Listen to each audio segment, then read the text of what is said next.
Welcome to Rizvi's e-learning channel.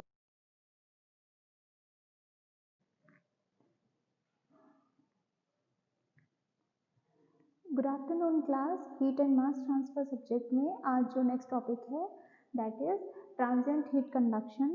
Transient heat conduction के बारे में हम जानेंगे कि ये क्या होता है। अगर किसी बॉडी का टेम्परेचर टाइम के साथ चेंज नहीं होता है तब हम उसे कहते हैं कि बॉडी स्टडी स्टेट कंडीशन में है। दैट मीन्स कि time with respect to time body का टेम्परेचर चेंज नहीं हो रहा है। But if there is a sudden change in its surface temperature, then body attains an equilibrium temperature or steady state after some period of time.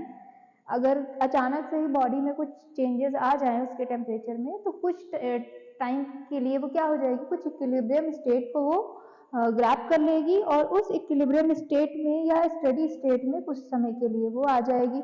इस period of time में क्या होता है कि जो टेम्परेचर होता है वो वेरी करने लगता है विद रिस्पेक्ट टू टाइम और बॉडी को हम क्या कहते हैं कि वो अनस्टडी स्टेट में चली गई है, जहाँ पर टेम्परेचर का क्या हो कुछ अलग अलग वैल्यूज हमें मिलने लगे कि एक कांस्टेंट टेम्परेचर पे ना होकर के बॉडी का temperature with respect to time change होता जा रहा है।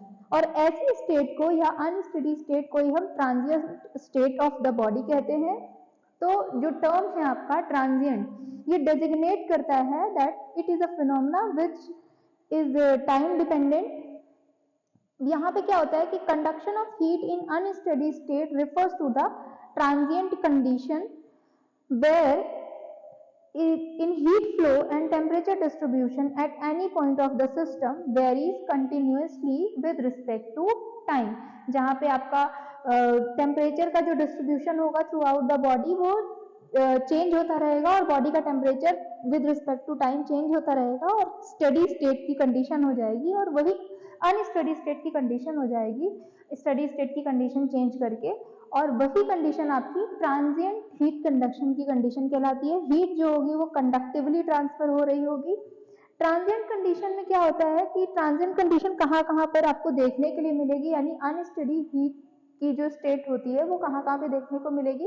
वो आपको मिलेगी कि जब आईसी इंजन की कूलिंग करते हैं, cooling of IC engine, automobile engine, heating and cooling, metal billets, heat treatment of quenching और ब्रिक बर्निंग में आपको ट्रांजिएंट हीट की कंडीशंस देखने को मिलेगी। यहाँ पे जो आपका टेम्परेचर होता है किसी फील्ड का टेम्परेचर या ट्रांजिएंट प्रॉब्लम में, वो टी जो है वो फंक्शन होता है एक्स वाई जेड और टाउ का।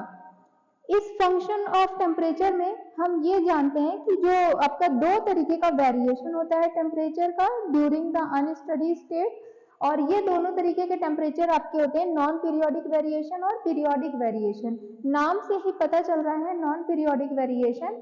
इन non periodic transient state the temperature at any point within the system varies non linearly with respect to time. यहाँ पे जो आपका टाइम के साथ जो चेंजेस होंगे किसी भी बॉडी में या किसी सॉलिड स्टेट में या जो आपकी ट्रांजिएंट स्टेट होगी कंडीशन की किसी पॉइंट पे, तो वो सिस्टम की वेरी करेगी इन नॉन लीनियर मैनर।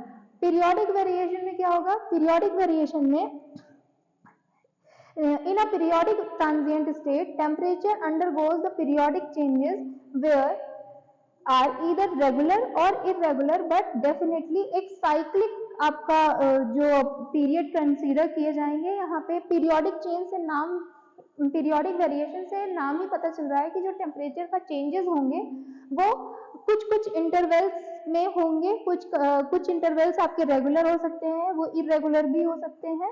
तो यहाँ पे जो आपका रेगुलर पीरियोडिक वेरिएशन होगा वो कैरेक्टराइज किया जाता है बाय हार्मोनिक साइनोसोडल और नॉन साइनोसोडल फंक्शन से, and irregular periodic variation characterise करते हैं by any function which is cyclic but not necessarily harmonic. जरूरी नहीं है कि जो आपका पीरियोडिक वेरिएशन इरेगुलर में हो वो हार्मोनिक ही होना चाहिए, बट हाँ लेकिन अगर वो रेगुलर मैनर में हो रहा है पीरियोडिक वेरिएशन तो उसका हार्मोनिक होना, साइनोसोडल होना और नॉन साइनोसोडल होना तय होता है।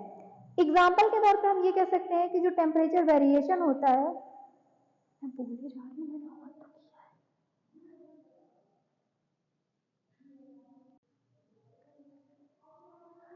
तो अब हम एग्जाम्पल ले सकते हैं ट्रांजिएंट हीट कंडक्शन के लिए। जो टेम्परेचर का डिस्ट्रीब्यूशन होता है और टाइम का वेरिएशन होता है वो कैसे देखने को मिल सकता है, किन किन चीज़ों पे या कहाँ पे ऑब्जर्व कर सकते हैं। Cylinder of an IC engine building during a period of 24 hours, surface of earth during a period of 24 hours is the example of temperature variation. अब इस पॉइंट पे हम यहाँ पे ये कंसिडर करते हैं कि जो आपका ट्रांजिएंट हीट कंडक्शन है वहाँ पे कंडक्टिव हीट ट्रांसफर हो रहा होता है और बॉडी में जो टेम्परेचर होता है किसी भी सॉलिड बॉडी का या किसी भी बॉडी का वो इंडिपेंडेंट ऑफ टाइम होता है।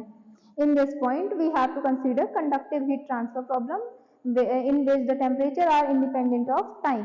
अब ये कई सारे एप्लीकेशंस आपको देखने को मिलते हैं जहाँ टेम्परेचर जो है वो with respect to time vary करता है और हमें इस चीज़ की रिक्वायरमेंट होती है कि हम टेम्परेचर की और टाइम की पूरी हिस्ट्री को अंडरस्टैंड करें और पूरी हिस्ट्री को स्टडी भी करें ताकि हमें पता चल पाए कि टाइम के साथ टेम्परेचर का जो वेरिएशन है किस किस इंटरवल में कितना कितना चेंजेस हो रहे हैं और उसी चेंजेस के अकॉर्डिंग हम अपनी एनालिसिस को पूरा कर पाते हैं। एग्जाम्पल के तौर पे in metallurgy the heat treatment process can be controlled to directly affect the characteristics of the processed material. जो भी आपके मटेरियल में प्रोसेसिंग हो रही होती है उनकी कैरेक्टरिस्टिक्स को अफेक्ट करके ही हम उनकी हीट ट्रीटमेंट प्रोसेस को कंट्रोल कर पाते हैं। अनीलिंग यानी कि जो स्लो कूलिंग होती है किसी भी मेटल की can be soften metal and improve the ductility.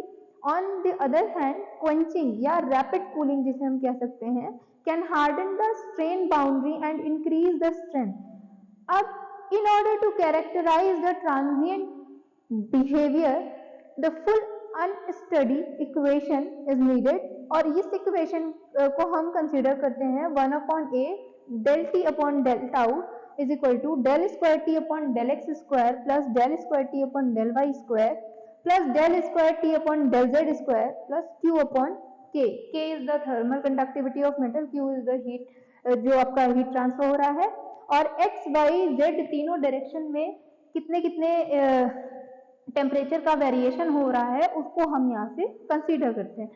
यहाँ पर अल्फा क्या है, alpha is equal to K upon rho C P thermal diffusivity इसको हम नाम देते हैं। विदाउट हीट जनरेशन यहाँ पे ये थर्मल डिफ्यूजिविटी एक्ट कर रही होती है। अगर हम कंसीडर करें कि टेम्परेचर केवल एक्स डायरेक्शन में ही चेंज हो रहा है, वाई और जेड डायरेक्शन को कंसीडर ना करें, मतलब 3 डायमेंशन केस ये जनरल इक्वेशन है।